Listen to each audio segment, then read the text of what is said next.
है, या आपको लग रहा है कि चूंकि आज पूरी दुनिया एक डिवाइस में कैद हो चुकी है तो वहां कुछ न कुछ ऐसी गलतियां जाने अनजाने हमसे हो ही जाती हैं जो एक्सेस दे देती हैं? Regarding this, lot of things are been like victim is not coming one of the part at first, and police is doing some kind of task where that should be very clear subject that the person came to the cyber incident. There, they need to follow some kind of steps, standard operating procedures, and also some kind of data should be collected from the client and to register the FIR and to proceed for the next steps of the things. And also they should be very cyber forensics also, they have to be very clean in action, because the police is doing such kind of thing like they are just sending the information to the concerned honorable banks.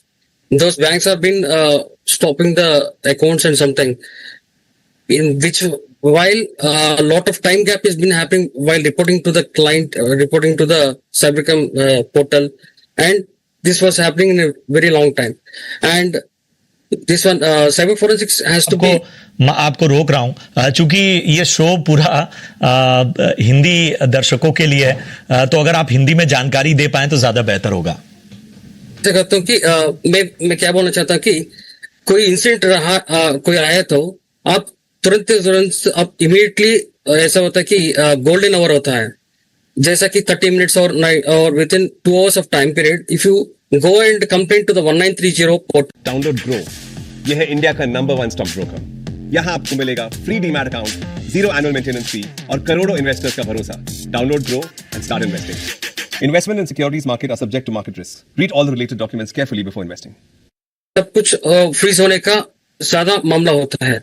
अगर with in the 2 hours if that happened, the account has been transferred from one channel to another channel. Mean within 2 to 3 hours of time period, the entire amount which was scammed by any kind of victim, that was going to the cryptocurrency within 2 hours of time period. So fast reporting is one of the tasks, and also the police department, कैसे कि कानून का भी बहुत सारे time होता है, बहुत सारा केसेस होता है, उनको भी साइबर फोरेंसिक्स में कुछ होता है, इमीडिएटली होना चाहिए। क्योंकि जब भी कोई 1930 में पोर्टल में रिपोर्ट करता है, उसके परमिशंस लेके उसके मोबाइल को भी स्कैन करना पड़ेगा और उसका इंफॉर्मेशन लेना पड़ेगा, कौन सा इंसिडेंट किया है, इस इंसिडेंट से इसका क्यों ऐसा हुआ है, और उसका कंप्लीट लॉग फाइल लेने के बाद ही वो रिपोर्ट लिया तो अच्छी बात है। Because some kind of fake and false cases have been reporting earlier 2 days before in these days.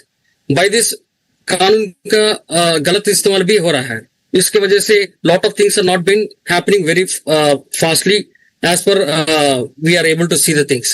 And जो कभी विक्टिम होता है उसको भी फास्टली इंफॉर्मेशन देना पड़ेगा इन फॉर्म ऑफ। बिल्कुल सही कहा आपने, और शायद इन सारे पहलुओं को एक तरह से न केवल अवेयरनेस के लेवल पे